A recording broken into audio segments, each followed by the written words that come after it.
I built all of these tables from completely scratch so that Claude Opus can optimize strategies and build them automatically for me, building the trading rules, building all the logic and math for them, and then testing them to verify their robustness, whether they really work or not. So all these settings here were all configured by my Claude Opus. And I'm going to show you in today's video how to do that for yourself completely from scratch. So if you're not subscribed to the Trade Tactics channel already, then what are you doing? I'm giving you guys the real tea. This is incredibly valuable information, all for free. So just hit that subscribe button, like the video as well, helps boost it, and comment down below any questions in this full tutorial from the very beginning. If you have any questions while following along, just comment down below and I'll try to reply to as many comments as I can for building these from the ground up. Now, my trading engine that I have locally, what that is, if you go over to TradingView, really just has its own engine. So all the candlesticks you see on screen, if I go ahead and download the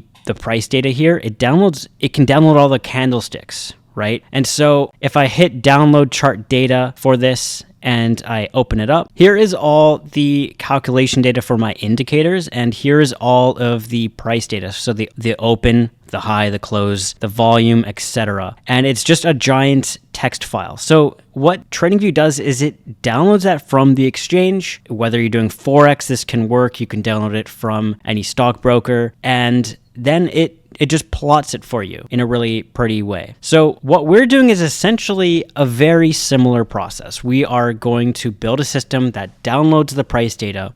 It could be, again, we're going to use Binance as an example, but you can use Forex as well.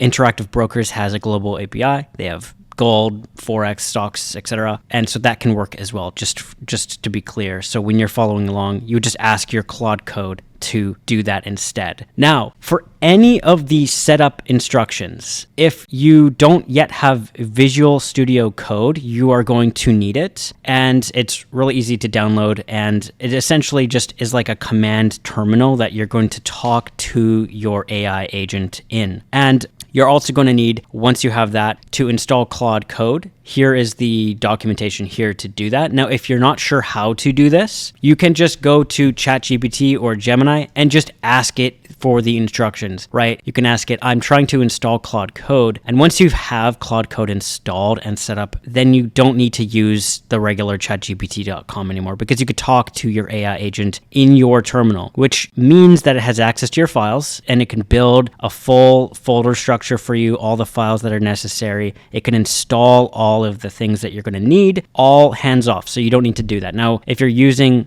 like ChatGPT.com or Gemini, then it's going to tell you the instructions and you're going to have to do some manual work. But overall, I mean, it's a little bit more work. If you're coding, though, you're going to want Visual Studio Code set up. So there are alternatives. Cursor is an alternative to Visual Studio Code. There's also anti-gravity, but for this tutorial, I'm just using Visual Studio Code, the official release here. And once you have that open, you can ask it, well, how do I open what are the shortcuts I need to get to the terminal? You need to open up a terminal, which is a control squiggly line. I don't know the official word for it, but once you open up that terminal, you're going to want to navigate to a new folder. Now, this is something you could talk to ChatGPT about, which folder do I create. But as an example here, I have created my new folder here, and I have my VectorBT folder right here. So you can actually just click on this and copy the full file path right there. And then I typed in CD space, and then I just pasted in that path. Now I'm in my folder here, so I can launch my Claude code. So you would just type in Claude, and it will launch Claude for you. So if I hit enter, once it's all installed, of course, I'm not going to go through the install instructions. It again is right on the Anthropic website right here, just to install it. There's Windows if you're using Mac as well.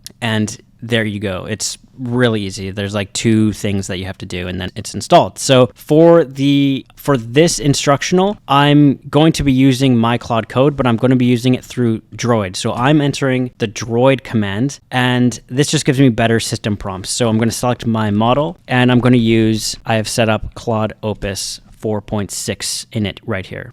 Now, you don't have to use Droid. It is topping the leaderboards and terminal bench. So what they do, essentially what this is, there's ChatGPT's official simple codex, there's Terminus Kira, and then Droid 4.6 is down here at 69.9%. So it's not the top one. However, it's sufficient. For me, I really like using the Claude plan with it. So I use this. Basically, it injects system prompts that enhance the Claude Opus 4.6 versus just the baseline. If you're using the bare bones Claude, you're still going to get good results. Just Droid or Terminus Kira as well, which is a little bit better here with Claude Opus 4.6, just injects different system prompts to kind of modify the behavior a little bit. But what Claude 4.6 can do is it can spawn subagents, and those subagents will work in parallel, which is super cool to have because you can be working on multiple areas of your code base, working on different functions and different tasks simultaneously with your computer. So for example, if I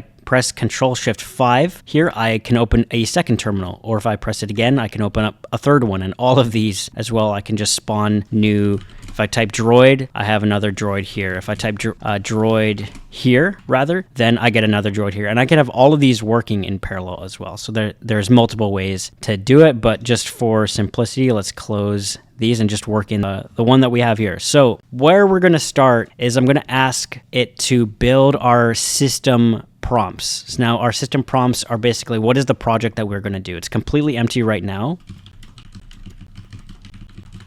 All right, so I have my full prompt here. Basically what I asked, it doesn't have to be word for word accurate as I said here, but I'm building a full Claude MD file. This is going to be the system prompt that's injected every single time. And when you set up your Claude for the first time, it will do this. You can type /init, or /init, and it will build a system prompt for you. So that file gets sent with every prompt, just with, your folder structure, the project, the way that you want Claude to function. And that is crucial for every new launch that you get. You want it to basically understand your project from the ground up, because every time you call Claude, it doesn't know what your project is unless you send the information with it. So the Claude MD file is crucial, just as like a little composed package of what's going on with your structure and everything. And so basically I asked it, we have to download the price data, number one, and then we have a in-sample test and an out-of-sample test. And then we basically have to get that price data, calculate our indicators, make sure it's modular so we can stack them if we want, and then we run it through the actual trading engine with VectorBT. Now, VectorBT is really efficient. There is other dependencies that you could use in Python. Backtrader is one of them. However, it's way slower. And so VectorBT is one of the better ones out there. The one that I actually have, just as a side note, the one that I have for my trading engine here, this is 100% custom, but it's closer to VectorBT. Like it's a little bit faster than VectorBT, a little bit more lightweight, totally custom, but it works in a similar fashion as VectorBT. That's the closest thing that I could compare it to. But for the purposes of this video, setting up your own, you don't have to build your own whole custom engine. And yeah, so Claude has gone ahead and built a step-by-step plan here, and it's actually going to test and debug until working. So with one prompt, it knows that it has to number one, explore the code base, which there's nothing. Then it has to build the entire system prompt. Then it actually has to start on the trading engine. And so that means building indicators and things like that we're going to use. Now, the thing with TradingView that a lot of people might take for granted is, let's say that this indicator, this is Wolfpack Pro, this is all custom, right? Now, in our VectorBT, we actually have to build everything custom. Now, there are helpers that can help out, like there are indicators, the really basic ones, but all of that math, what is an EMA? It's a moving average. And what is a moving average? Well, it takes the price data, takes the average over a certain period, and then calculates a number, and that's the value that you get. When you're using it all in Python, you don't have any of those calculations pre-built. TradingView does. So we have to build all of that ourselves in our code base. And so it's fully local, and the benefit of doing that is just that it's faster. You don't have to use a call every time to through the network to ask TradingView what's the calculation on this candle or the next one. You can just do it on your computer. Now, I'm going to talk quickly about hardware. Now, because we're using Claude, we're not using that many tokens when the system's actually running. While we're building it, this will use tokens to do, because again, everything here is executing. When the engine runs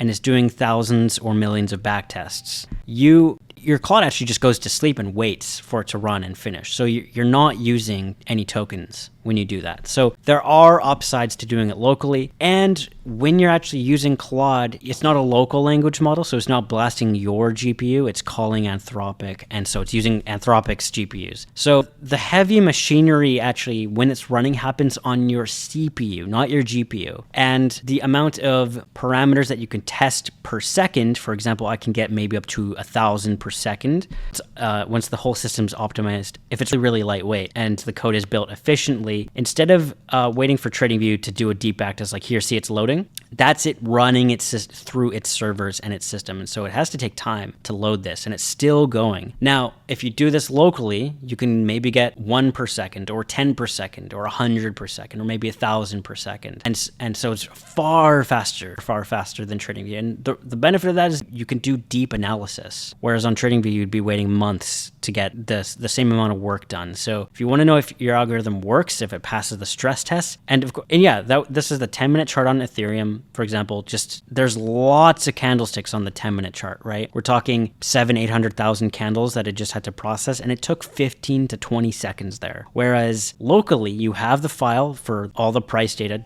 downloaded on your system, and so it just has to check locally. And if that's cached, it doesn't have to load it from the hard drive. So you're able to do it millions of parameters overnight if you set this all up correctly. So that's the benefit of it. And so if you're setting this up for yourself, again, I'm just going to scroll back up to my prompt if you want to read it again. But essentially, the flow of this system is number one, download price data. So that's Forex or crypto, or if you want to trade gold or anything like that, set it up so you can download the price data. And then we run tests with that price data. So I split it up into training data in sample and testing data, which is out of sample. And so you don't have a look ahead bias by showing your engine the out of sample too soon. Now, there is one more thing. If your Claude is running, and then if the agent is looking at the out of sample data, that can also include some bias. So you can even go a step further and then withhold even more data that only you run and only you look at the very end, which your Claude agent, you just don't really tell it to look at. And then so you can do one final verification as well. So you can split up your data even more granular to reduce that kind of bias. Because every time that you do a deep backtest, you're showing all the data at once, which is a waste. You have all this data, 700,000 candlesticks. You could be splitting it up to make sure that maybe the 2017 crypto market dump, you test that, and then you look at the 2020 market cycle, and you want to check to see, well, how do we perform in unseen conditions? So withholding data is really good. It could be really useful if you save it for the right moment and you test your engine on it properly. So now we're actually building the VectorBT trading engine here. So here's the system prompt, and we've moved on to step number 3 here in our developing. We haven't started developing an algorithm yet. This is just the framework for which any algorithm can have a playground, like a scaffolding to play with. And this is just Claude Opus, one prompt, which for my algorithm that I've shown you on screen here, this took a lot of time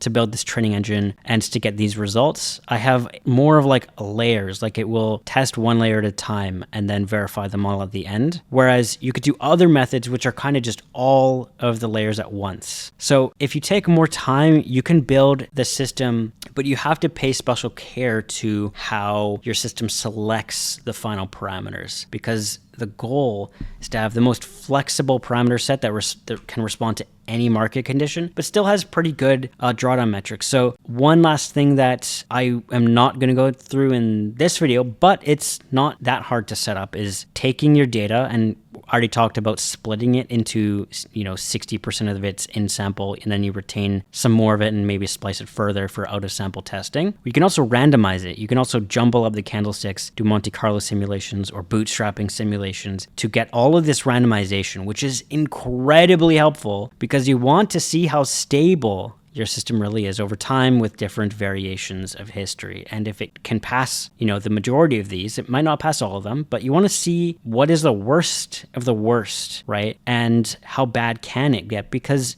the future might be very predictable with the market cycles, or it might be very unpredictable. It might be very random, and there might be a lot of noise, and there might be extra You can also add in extra bad candlestick data, like very low market volatility or a lot of chop in the market where it's not so clear what the price is doing. And so your algorithm has to learn, maybe I should go to sleep and not trade in this period.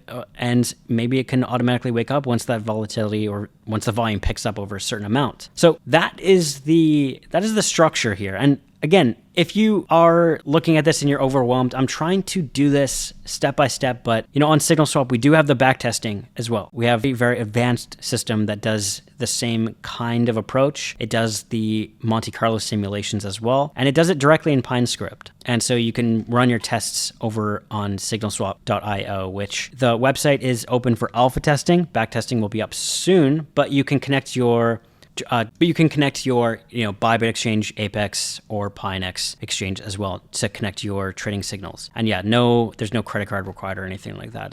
It's free to use. Just sign up with the referral links here and you'll get free access to the website. So we are currently on the final step here of the to-do list. Now it's actually just running the tests. So it's going to see, are there any errors, and it will automatically fix those. Whereas if you're using chatgpt.com and you weren't using Codex, or in a terminal like this, you would have to do these repairs yourself. That's why we use it all in the terminal. Claude Code has access to the files. It can build them, modify them as needed, and it can just run the tests. Now it's going to run it. It's executing the commands, and we're seeing how far we can get. Now, as it gets further, I'm going to ask it more questions. So the first run, it will be a super basic run. We're going to see if we can get the price data downloaded, run a test with maybe a simple EMA or a MACD or some very simple indicator, RSI, and see what the results are. And then from there, we can start building our system out. So super straightforward so far. We've only done one prompt. So I'm going to come back when it's done to see what we have.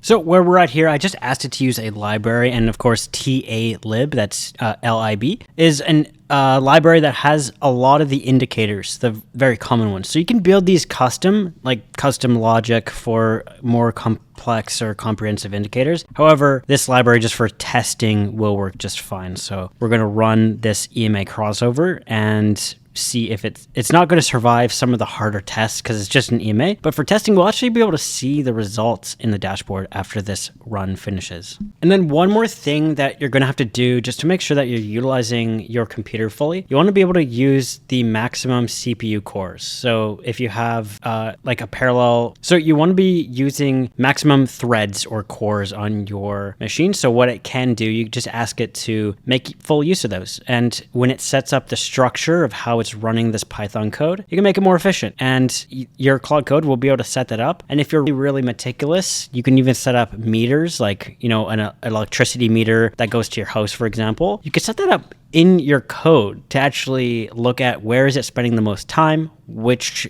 area should we focus on in improving further. And what's really cool here is it's setting up all of the environments for me. I don't actually have to do anything. I'm just sitting back and letting it go. Whereas if you're using, if you're coding manually, or if you're using just chatgpt.com, it would tell you that you have to import this or import that, and it would be very disorganized, copying this, going over to your code base, and you'd have to know exactly where to insert the code. Yes, you can get code from just the website here, but any coder knows that you have to be using Visual Studio Code for doing this.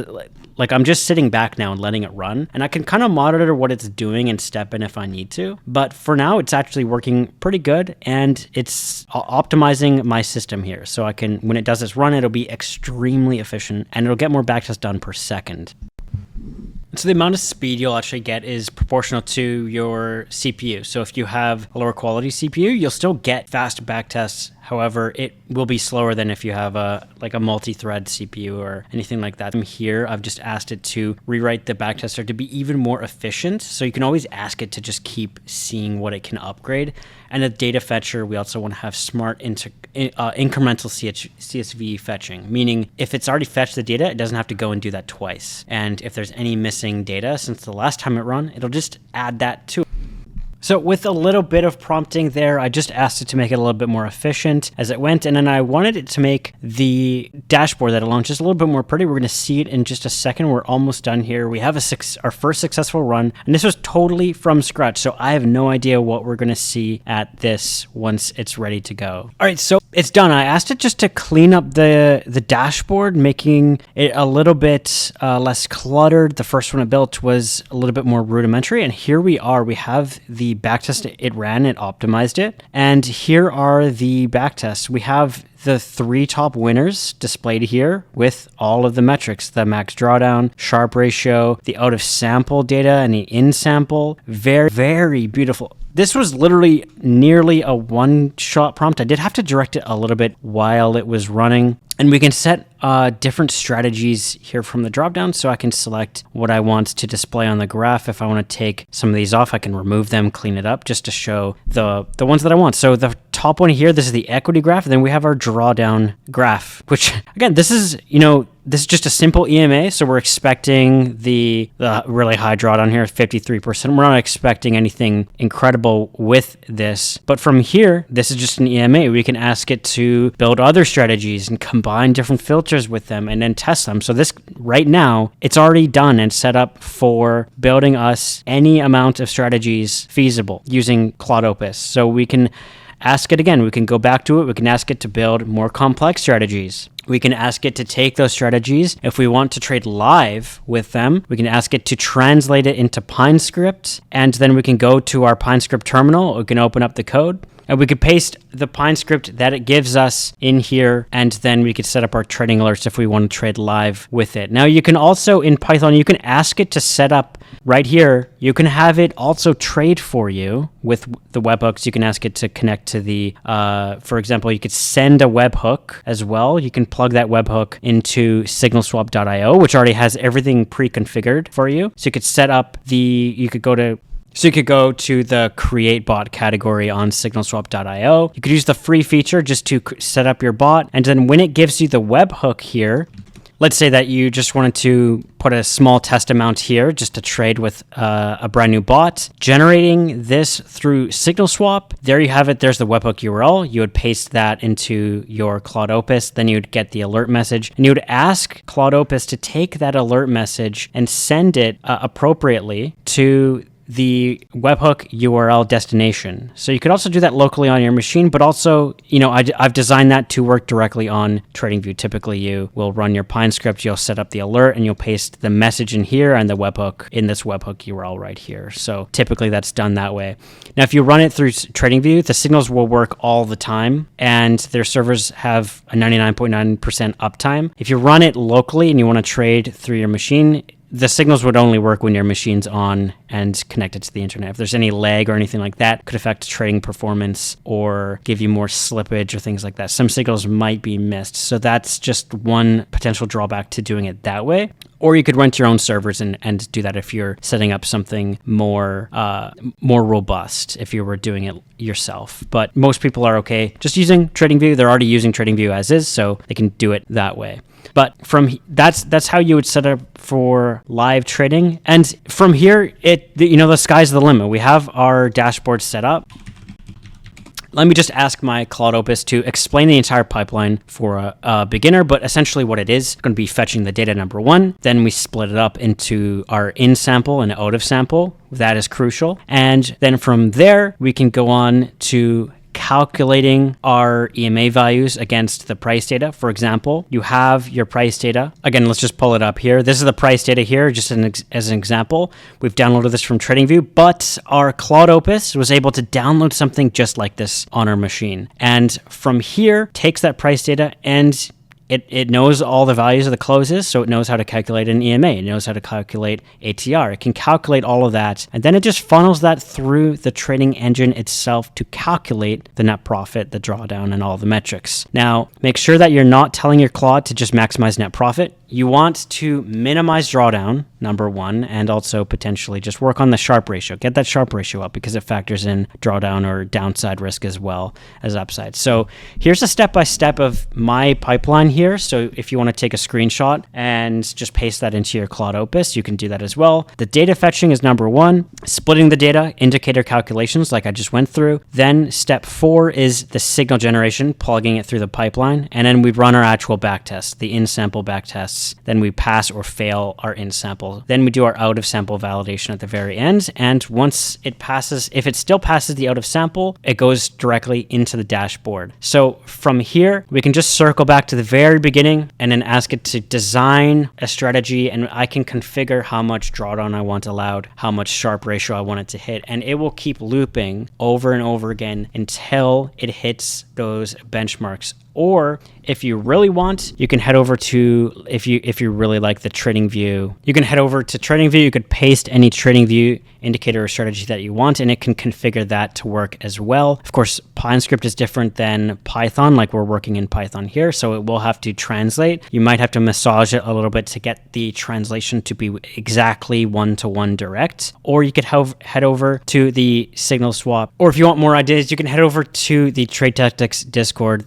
It's free to join. The link's down in the description. We have a whole community of people building trading bots. And so you could try some of these bots for yourself, try some of their strategies, and see if you can work with them, optimize them, test if they're robust or not. And then lastly, the last point I wanted to add, I haven't added it in yet in this video, but you can add this where, on step 2 here, where we do the main split, we can also, during our back tests, do another split where we jumble up the candlesticks to do further stress tests. You can add more chop or noise into it to make the data more difficult to trade on. And then you'll also filter through that. If there's a parameter that looks like it's good in the training data, but cannot perform when you randomize the candlesticks, that's another way that we robustness test our strategies. It's almost essential to add that as a step, but in this simple tutorial, I want to keep it clean for you guys. And yeah, so from here, I would just ask it to enhance the pipeline and add that. And I would tell it where I want it to insert or which extra steps I want